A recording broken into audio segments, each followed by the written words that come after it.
ایک ہے حقیقت اور ایک ہے مجاز۔ میں امید کرتا ہوں حقیقت اور مجاز کا فرق آپ سمجھتے ہوں گے۔ میں کر دیتا ہوں۔ کبھی کبھی not in Urdu, not in world affairs, but in religious matter. اس میں ہم کس طرح ڈیفرینشیٹ کریں اور کس طرح تقول فی اللغت العربیہ کل ول تساں ہی وہ بولو جڑی سارے کو آندی۔ ٹھیک ہے نا، تساں چینل چینج کرے سو میں چینج کر دے سو۔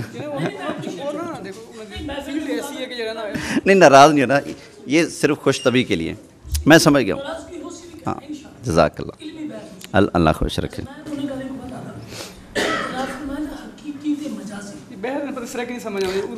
میں وضاحت کرتا ہوں اس کی، حقیقت اور مجاز کی وضاحت کرتا ہوں۔ جو ہمارے مذہبی لحاظ سے قریب کار، جو قرآن و حدیث کے مطابق قریب کار، ایک تو مجازی سمجھ لینا۔ ایک ہے حقیقت، ایک ہے مجاز۔ کبھی کبھی فعل کی نسبت جو حقیقی فاعل ہے اس کی طرف کر دی جاتی ہے، اور کبھی کبھی اسی فعل کی نسبت جو سبب ہے اس کی طرف کر دی جاتی ہے۔ دوبارہ سن لیں، ایک ہے حقیقت، ایک ہے مجاز۔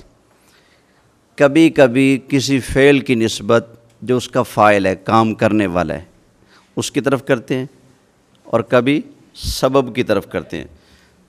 جو حقیقت میں کام کرنے والا ہے اس کی طرف جب فعل کی نسبت ہوگی تو وہ ہوگا حقیقت، اور جب فعل کی نسبت سبب کی طرف ہوگی تو اسے کہیں گے مجاز۔ ٹھیک ہے، یہ پانی ہے نا، میں کہوں جی الحمدللہ ٹھنڈ پا دی پانی نے، یہ جملہ بولا جاتا ہے کہ نہیں؟ ٹھنڈک پڑ گئی، مزہ آ گیا، لطف آ گیا۔ حقیقت میں سینوں کے اندر ٹھنڈک پیدا کرنے والا کون ہے؟ اللہ۔ مزاج میں ٹھنڈک پیدا کرنے والا کون ہے؟ اللہ۔ موسم میں ٹھنڈک پیدا کرنے والا اللہ۔ لیکن جب اس کی نسبت ہم برف کی طرف کر دیں، پانی کی طرف کر دیں تو یہ مجاز ہوتا ہے۔ ٹھیک ہے، حقیقت میں دینے والا اللہ، حقیقت میں مردے زندہ کرنے والا اللہ۔ جب حضرت عیسیٰ علیہ السلام کی طرف نسبت اس کی ہوگی یا کسی اور کی طرف اس کی نسبت ہوگی تو وہ ہوگا مجاز۔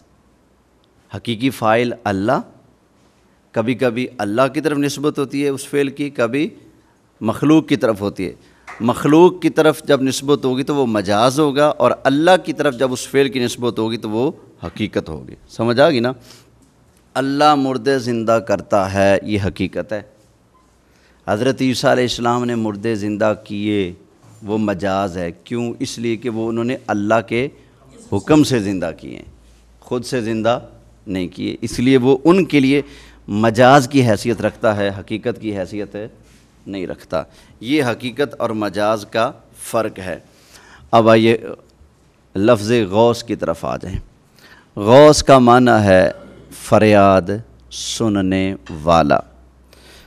حقیقت میں اصل جو فریاد سننے والا ہے وہ اللہ ہی ہے۔ ٹھیک ہے، ایک تو توجہ بٹ رہی ہے، میں نے اس لیے کہا تھا یہ بانڈے شانڈے پہلے چک لینے۔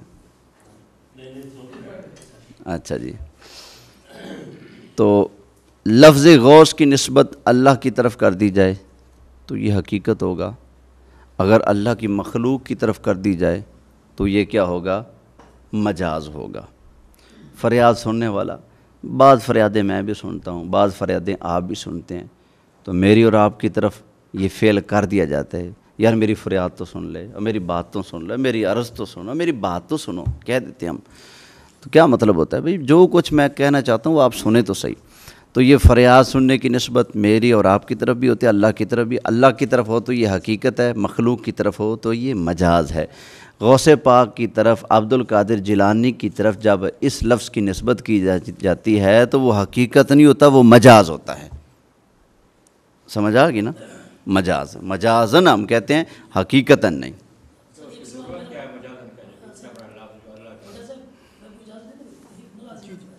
اچھا، غوث اعظم کی بات آ گئی، پہلے اس کو کمپلیٹ کر لینے تھے نا۔ اعظم، آپ کی جیب میں نوٹ ہوگا، نوٹ کے اوپر فوٹو کس کی ہے؟ قائد ایک وکیل تھے، اس کو آپ نے اعظم کہا نا، تو ابھی آپ اسے پوچھتا ہوں بھی اعظم تو اللہ ہے یا اعظم تو رسول اللہ ہے، تو آپ نے ان کو اعظم کیوں کہا؟ کہ جس نے کہا وہ سارے گناہ گار یا بدعتی یا مشرک ہو گئے؟ نہیں بھائی، مسلمان کا کلام ہے تو مسلمان کے کلام میں جہاں تک ممکن ہو تعویل کی جائے گی، ہر بات میں تعویل بھی نہیں ہوگی، جو صراحتاً کفر ہو گستاخی ہو اس میں تعویل نہیں ہوتی، لیکن جہاں تعویل ممکن ہو مسلمان کے کلام میں تعویل کی جائے گی۔ بزرگوں نے، علماء نے، محدثین نے ایک مثال دی ہے، وہ یہ کہ اگر کسی کافر نے کہا کہ پانی نے سبزی اگا دی، تو کہتے ہیں کافر نے کہا تو یہ کفر ہے، مسلمان نے کہا پانی نے سبزی اگا دی تو یہ کفر نہیں، اس لیے کہ مسلمان کے کلام میں تعویل کریں گے بھی مسلمان کہنا یہ چاہتا ہے کہ اللہ نے پانی اتارا، پانی کے ذریعے اللہ نے سبزی اگائی ہے، مسلمان کے کہنے کا مطلب یہ ہے۔ تو جو مسلمان کا قول ہوتا ہے، صاحب ایمان کا قول ہوتا ہے، اس میں جہاں تک تعویل کی گنجائش ہو تعویل کی جائے گی۔ اب جو کروڑوں مسلمان محمد علی جناح کو قائد اعظم کہتے ہیں تو اس کی بھی تعویل ہے، وہ کیا کہ پاکستان بنانے میں کوشش کرنے والے لیڈر لوگ اور بھی تھے، لیکن جو سب سے آگے تھا، جس نے کوشش سب سے زیادہ کی، اس کو اعظم کہہ دیا۔ اور بھی ہیں لیڈر لیکن بڑا لیڈر یہ ہے، اس لحاظ سے یہ قائد اعظم ہے۔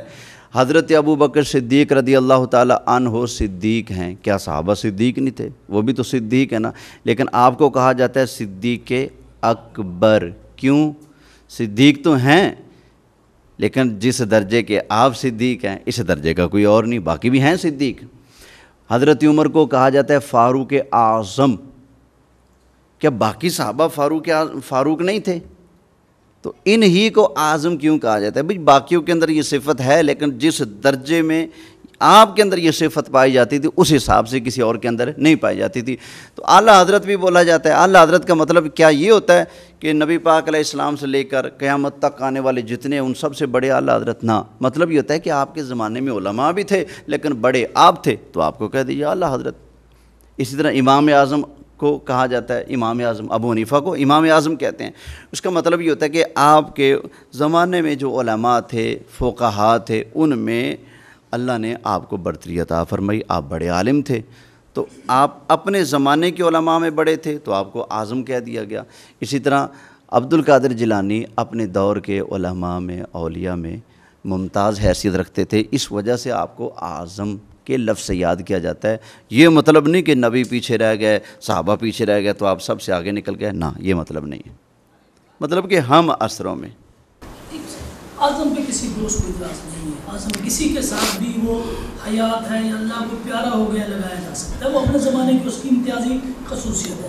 ہمارا سوال صرف یہ ہے کہ غوث کے معنی ہے نا کا سننے والا، تو کیا جو قبر میں چلا گیا ہے، شہداء کے بارے میں حکم ہے کہ اللہ کا شہید، آپ کو پتہ نہیں وہ زندہ ہے، رزق بھی لیتے ہیں، زندہ ہے نا، اللہ پاک نے فرما دیا زندہ ہے، اللہ نے حکم دیا، ٹھیک ہے، لا تشعرون، آپ کو شعور نہیں ہے۔ جبکہ جو غوث یہ ہمارے جتنے بھی فقہاء ہیں یا امام ہیں، ان کے حوالے سے کوئی ایسی دلیل قرآن و حدیث میں موجود نہیں۔ جب ہم اسے یا غوث اعظم کہتے ہیں یا عربی میں حاضر کا صیغہ ہے، تو کیا وہ قبر میں ہماری بات سن رہا ہے؟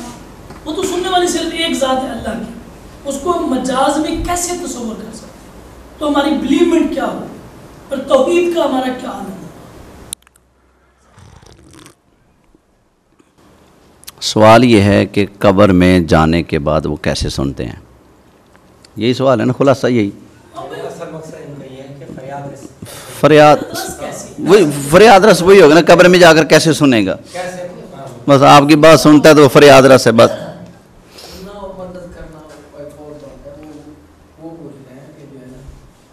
میں اس کے لیے سب سے پہلے تو زندہ ماننا پڑے گا نا۔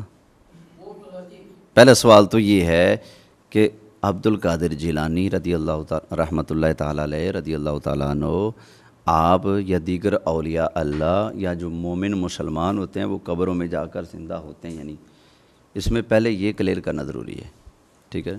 تو ہم یہ کہتے ہیں کہ جتنے بھی ایمان والے ہیں دنیا سے ایمان کی حالت میں جاتے ہیں، وہ سب کے سب اپنی اپنی قبروں میں اپنے درجات اور اپنے اپنے مراتب کے حساب سے قبروں میں زندہ ہوتے ہیں۔ اور پھر ہمارا یہ بھی دعویٰ ہے کہ جو کفار ہیں، جو مشرکین ہیں، جو مرتدین ہیں، جو منافقین ہیں، یہ بھی اپنے اپنے درجے میں عالم برزخ میں عالم قبر میں زندہ ہوتے ہیں۔ اس پر یہ تمہیدی گفتگو ہے، تھوڑی سی اس پر تھوڑی دلیلیں سن لیجیے۔ قرآن حکیم کی آیتیں واضح بتاتی ہیں کہ جب کوئی کافر قبر میں جاتا ہے، مرتا ہے، مرنے کے بعد اس کو عذاب ہوتا ہے، اور عذاب دینے کا مقصد کیا ہوتا ہے؟ اگلے کو تکلیف ہو، اذیت ہو۔ مارا اس لیے جاتا ہے نا تاکہ اس کو درد شرد ہو، اس لیے مارا جاتا ہے۔ اب قیامت تک کے لیے قبر میں بے ایمانوں کو مار پڑتی ہے، تو یہ مار پڑنا اس بات کی دلیل ہے کہ وہ مار کھاتا ہے اور مار کھانے کا اس کو احساس ہوتا ہے، وہ تکلیف کو محسوس کرتا ہے، تو تکلیف کو محسوس تبھی کرے گا جب وہ زندہ ہوگا۔ اسی طرح جو اللہ کے پیارے ہیں یا پھر جتنے بھی مومن ہیں، ایمان والے ہیں، اللہ ان کے بارے میں فرماتا ہے یثبت اللہ الذین آمنوا بالقول الثابت فی الحیات الدنیا وفی الآخرہ۔ مفسرین نے فرمایا یہاں آخرت سے مراد قبر ہے، کہ اللہ ایمان والوں کو ایک مضبوط قول کی بنا پر ثابت قدم رکھتا ہے، دنیا میں بھی اور آخرت میں بھی۔ آخرت یعنی قبر، آخرت کا معنی انہوں نے قبر کیا، کیونکہ یہ آخرت کی منزلیں یہاں سے شروع ہو چکی ہیں۔ قبر میں جائے گا، سوال و جواب ہوں گے، تو اللہ ایمان والوں کو ایک قول کی وجہ سے ثابت رکھتا ہے قبر میں، سوالات پر فرشتوں کے وہ آسانی سے جوابات دے لیتا ہے۔ تو وہ قول کیا ہے؟ حضرت براء بن عازب رضی اللہ تعالی عنہ نے اس آیت کی تفسیر حضور علیہ السلام سے پوچھی، تو آقا علیہ السلام نے فرمایا یہ جو کلمہ شہادت ہے، اس کلمہ شہادت کی برکت سے مومن قبر میں ثابت قدم رہتا ہے۔ تو معلوم ہوا مومن کو بھی حیات فی القبر حاصل ہے، اور جو کافر ہیں ان کو بھی حیات فی القبر حاصل ہے۔ یہ سب کے سب اپنے اپنے درجات میں قبروں میں زندہ ہیں، کوئی مار کھانے کے لیے زندہ ہے تو کوئی اللہ کی نعمتوں سے لطف اندوز ہونے کے لیے زندہ ہے۔ جب یہ سن لیا، سمجھ لیا، اب اس پر قرآن حکیم کی اور بھی آیات میں پڑھ سکتا ہوں، لیکن چونکہ وقت پہلے بہت ہو چکا ہے آگے چلتا ہوں۔ اب حدیث بخاری آپ کے سامنے پیش کرتا ہوں۔ نبی کریم علیہ السلام ارشاد فرماتے ہیں کہ اللہ ارشاد فرماتا ہے جب کوئی بندہ فرائض کی پابندی کے ساتھ نوافل کے ذریعے میرا قرب حاصل کر لیتا ہے تو پھر میں اس کو اپنا بنا لیتا ہوں، اپنا پیارا بنا لیتا ہوں۔ تو کیا ہوتا ہے؟ فرمایا میں اس کے ہاتھ بن جاتا ہوں جس سے وہ پکڑتا ہے، میں اس کی آنکھیں بن جاتا ہوں جس سے وہ دیکھتا ہے، میں اس کے کان بن جاتا ہوں جس سے وہ سنتا ہے۔ یعنی کہ وجود اس بندے کا ہوتا ہے، اس بندے کا وجود ہوتا ہے، اور اپنے وجود کی ان آنکھوں سے وہ دیکھ بھی رہا ہے، دور سے سن بھی رہا ہے، لیکن وہ سننا، وہ دیکھنا اس کے اپنی طاقت سے نہیں ہوتا، وہ خدا تعالیٰ کی عطا ہوتی ہے۔ اللہ فرماتا ہے حدیث قدسی میں، بخاری کے اندر آئی، فرمایا جب وہ میرا بن جاتا ہے تو میں اس کی آنکھیں بن جاتا ہوں جس سے وہ دیکھتا ہے، میں اس کے کان بن جاتا ہوں جس سے وہ سنتا ہے۔ عام بندہ قریب کی سنتا ہے، تھوڑے سے دور سے بھی سن لیتا ہے، لیکن جب بندے کے کانوں میں خدائی طاقتیں ہوں اور نگاہوں میں خدائی طاقتیں ہوں، جو کہ بخاری شریف میں آیا پڑا ہے، تو پھر آپ اندازہ کیجئے اس وقت اس کی سماعت کا اور اس کی بصارت کا عالم کیا ہوگا۔ تو ہم اولیاء اللہ کے بارے میں یہی کہتے ہیں کہ وہ اللہ کے مقرب بندے ہوتے ہیں۔ ہر غیرہ کو تو ہم اللہ کا مقرب نہیں نہ کہتے، جو اولیاء اللہ ہوتے ہیں وہ اللہ کے مقرب بندے ہوتے ہیں، اور وہ اس درجے پر ہوتے ہیں یقیناً کہ اللہ ان کو اپنا بناتا ہے، پھر وہ اللہ کی قدرت سے، اللہ کی طاقت سے دور سنتے بھی ہیں، دور دیکھتے بھی ہیں۔ یہ بخاری شریف کی حدیث ہے، مقدمہ کے طور پر میں نے آپ کے سامنے پیش کر دی ہے۔ مشرکین کا شرک کیا تھا؟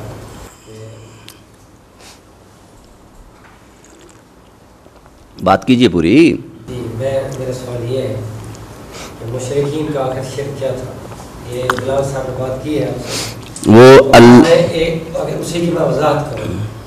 پہلی بات یہ کہ آپ نے لفظی طور پر ڈسکس کیا ہے حقیقت اور مجاز، ٹھیک ہے نا؟ اصطلاحی طور پر اس کو ڈسکس جو ہے وہ نہیں کیا. دوسری بات یہ ہے کہ جو ہمارا اس بات پر یقین ہے حقیقت اور مجاز ایک اصطلاح ہے. میں نے اصطلاح بیان کی ہے. آپ جو کہہ رہے ہیں نا اصطلاحی طور پر بیان نہیں کیا, یہ آپ غلط کہہ رہے ہیں. میں نے اصطلاحی بیان کی ہے. میں نے ان کا صرف میں نے لغوی معنی نہیں بیان کیا. میں نے ان کی جو اصطلاحی جو تعریف ہے نا حقیقت اور مجاز کی, وہ میں نے مثالوں سے وضاحت کے ساتھ پیش کر دی ہے. آگے چلیے.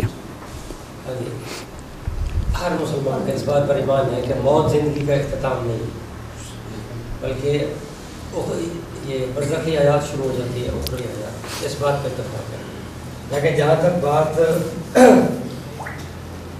زندگی کی ہے وہ یہ ہے کہ کوئی بھی شخص چاہے شہید فوت ہو یا کوئی اور ہے, اس کی بیوی بیوہ ہو جاتی ہے, بچے یتیم ہو جاتے ہیں, جائیداد اور وراثت تقسیم ہو جاتی ہے. یہ اس بات کی ثبوت ہے کہ اس بندے پر موت آئی ہے, ابھی اگلے جہان میں منتقل ہو گیا ہے, جس کی دلیل ہمیں یہ دی ہے.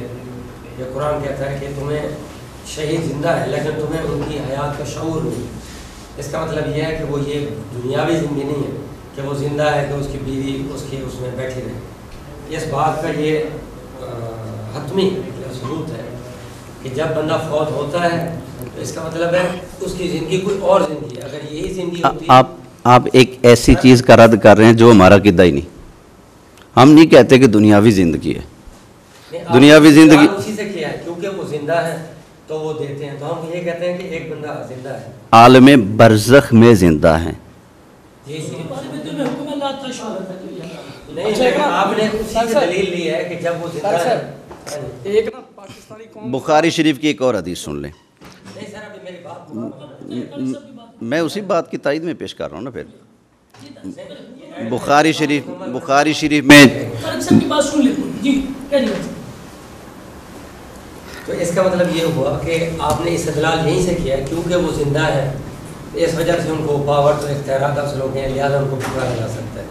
تو میں نے دلیل یہ دی ہے کہ وہ فوت ہوئے ہیں تو ان کی بیوی بیوہ ہو گئی ہے, بچے یتیم ہوئے ہیں, وراثت تقسیم ہو گئی ہے, لہٰذا یہ آپ کی دلیل ختم ہو گئی.